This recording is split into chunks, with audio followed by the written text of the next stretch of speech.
নমস্কার। Hobby of Sulekha ব্লগে প্রত্যেক দর্শককে অনেক অনেক স্বাগত। আজকে একটা খুব ভালো ভিডিও তোমাদের জন্য নিয়ে এসেছি। কেন আমরা ড্রাগন ফল চাষ করব, তো সাথে থাকো, দেখতে থাকো। এবছরের সেরা ড্রাগন ছিল 75টা ড্রাগন যখন তুলেছিলাম, 75টা ফুল পলিনেশন করে।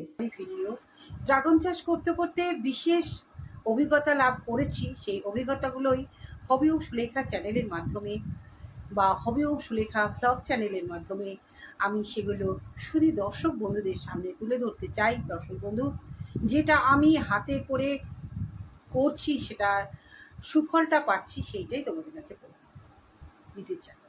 তো দর্শক বন্ধু, প্রত্যেকটা ভিডিওই কিন্তু উপকার। তাই বলবো, যারা নতুন আছো, এখনও সাবস্ক্রাইব করোনি, চ্যানেলটাকে সাবস্ক্রাইব করো, যাতে উপকারী ভিডিওগুলো সবার আগে তোমাদের কাছে পৌঁছে যায়। বেল আইকনটাকে প্রেস করে দেবে এবং প্রত্যেকটা ভিডিওই তোমার কাছে পৌঁছে দেবে। তাহলে এই আবদারটা রইল, ম্যাডামের পাশে একটু ভালোবাসা দিয়ে থাকো, তাহলে ম্যাডাম ভালো ভালো ভিডিও উপহার তোমাদের দিতে পারে। আজকে চলো ড্রাগন সম্পর্কে কিছু তোমাদের ধারণা দিই। সেই মার্চ মাসের শেষে এপ্রিল মাসের প্রথম দিক থেকে ফুল ফোটা শুরু হয়েছে। এখন আজকে আগস্টের 19 তারিখ। ফুল হচ্ছে দর্শক বন্ধু, ক্রমাগত ফুল আসছে। আমরা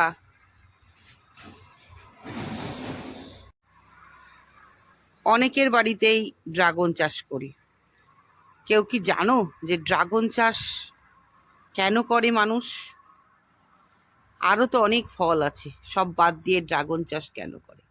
আজকে যতটুকু অভিজ্ঞতা আছে, আজ আমি তোমাদের ড্রাগন চাষ সম্পর্কে কিছু ধারণা দেব। ড্রাগন এমন একটি গাছ, খুব সহজেই হয়ে যায়।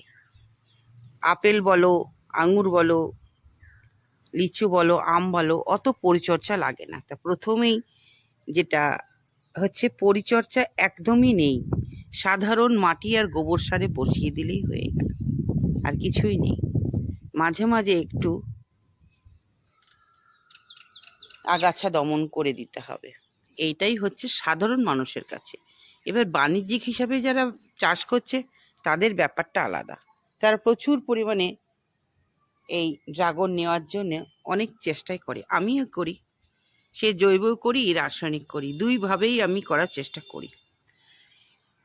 এই ফলটা খেলে কি হয়? প্রচুর পুষ্টিগুণ, প্রচুর। তার জন্যে তো এত দাম। প্রচুর পুষ্টিগুণ। আজকাল ডাক্তাররাও বলছে যে এই ফলটা খেতে হবে। সব থেকে বড় কথা, সুগারের যেটা হোয়াইট, ভেতরটা সাদা, সেই যে ড্রাগনটা আছে, সেই ড্রাগনটা 1 নম্বর। যারা সুগারের রোগী, যারা, তাদের খেলে একদম সুগার নির্মূল হয়ে যাবে। কত মানুষ সুগারের রোগে চিন্তায় ভুগছে, আর কোনো চিন্তা নয়।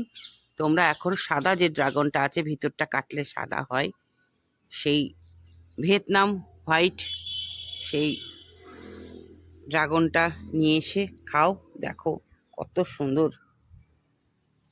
আর গাদা গাদা ঔষধ খেতে হবে না। আর বলবো যে এই চাষটা করতে পয়সা খরচ হয় না। সাধারণভাবে কেউ যদি মনে করে মাচান করে দেব, তাও হবে। কেউ যদি মনে করে মাচান করে দেবো না, দেওয়ালের ওপর দিয়ে দেবো, তাও হবে। এদেরকে যেভাবে তোমরা রাখবে, সেভাবেই এরা থাকবে। এটাই হচ্ছে ব্যাপার। আজকাল অনেক রকমের প্রজাতি উঠেছে, সেগুলো সম্পর্কে আমার অতটা ধারণা নেই। তবে সব থেকে বেস্ট হচ্ছে, যেটা আমি চাষ করি, পিঙ্ক রোজ সব থেকে বেস্ট। তারপরে যে রেডগুলো আছে, মোরাক্কাম রেড, জাম্বো রেড, সিয়াম রেড, শ্রীলঙ্কার রেড, ওইগুলোই ভালো। আর ইসরায়েলি হলো, আরও যে সকল প্রজাতিগুলো এসেছে, মানুষ লাগাচ্ছে, সেগুলো এখনও আমার কাছে এসে পৌঁছায়নি, আমি বলতেও পারবো না। তবে যে কটা রেড আছে সবই আমার কাছে আছে। শ্রীলঙ্কান রেডটা নেই, আমেরিকান রেড আছে, মরক্কান রেড আছে, সিয়াম রেড আছে।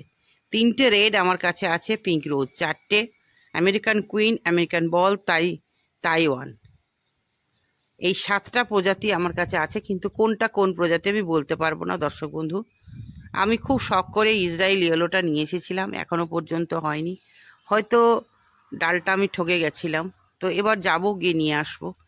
কেউ যদি আমাকে এই ডাল চাও আমি দিতে পারবো না, কারণ একদম নতুন, এই কেবল 1 বছর হলো, কাটা যাবে না।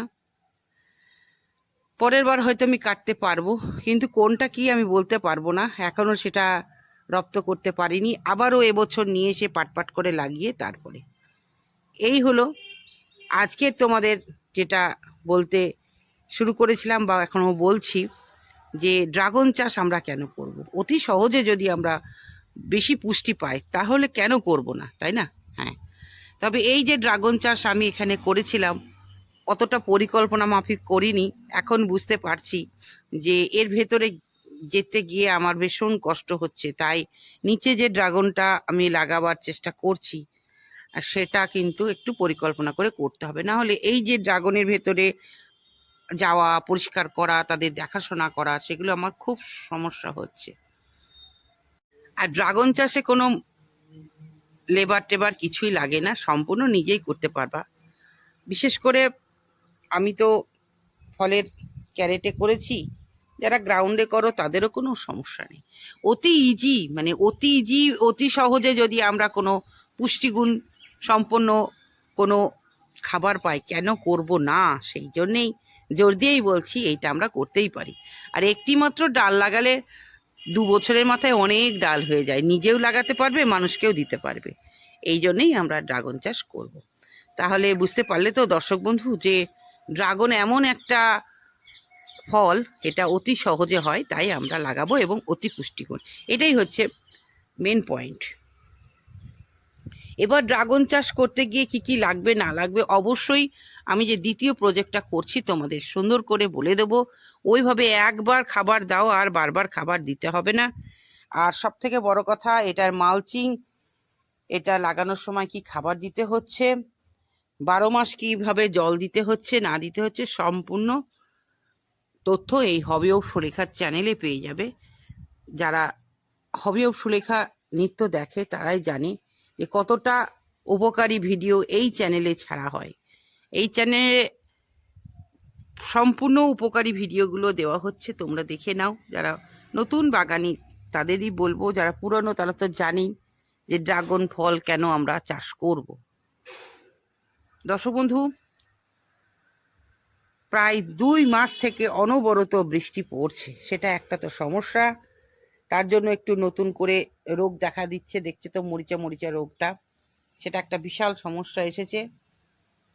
আবার এই ড্রাগন চাষ করতে গেলে প্রথমত হচ্ছে ফুল আসছে, এই ফুলকে কি করে রক্ষা করব, পিঁপড়ে কিভাবে তাড়াবো, পলিনেশন কিভাবে করব, প্রত্যেকটা কিন্তু সুন্দর করে আমার চ্যানেলে দেওয়া আছে, তোমরা চাইলে দেখে নিতে পারো। আবারও আমি এবছরে পাট করে সব কিছু বারবার দেখাচ্ছি, বারবার কোনো সমস্যা নেই। তবে সব থেকে বড় সমস্যা এই পচা রোগ আর পিঁপড়ে, এই দুটোকে আমরা যদি দমন করতে পারি, এড়িয়ে চলতে পারি, তাহলে কিন্তু আমাদের এই ড্রাগন চাষে সাফল্য আসবে।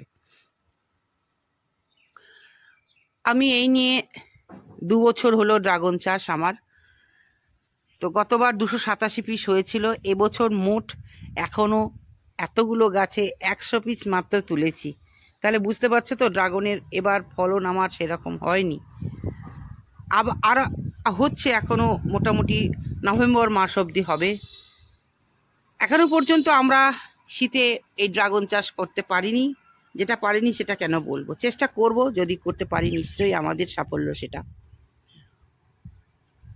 ভীষণ গুণসম্পন্ন গাছ, তবে প্রচুর কাঁটা। এই চাষ করতে গেলে বেশ কাঁটা খেতে হবে।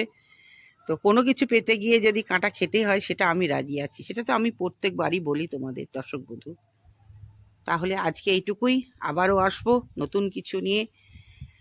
ড্রাগন মোটামুটি আসছে যাচ্ছে, অনেক রকম গুটি আসছে, দেখো ছোট ছোট গুটি হচ্ছে, সব রকমই আছে এখানে, চেষ্টা তো চলছেই।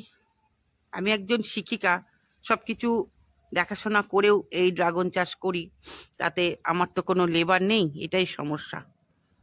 যখন খাবার, একটা মিশ্র খাবার দেওয়া হয়, তখন একটা দাদা এসে দিয়ে দেয়, আর সব সময় আমি ওদের দেখাশোনা করি। নিজে হাতে দেখাশোনা করলে কি অনেকটাই আত্মতৃপ্তি হয়, সেই জন্যই বলবো। আর কোনো মতে গুটি নেওয়া হবে না, গুটি একদম নেবে না, দেখলেই কেটে দেবে। আজকে তাহলে আসি, টাটা।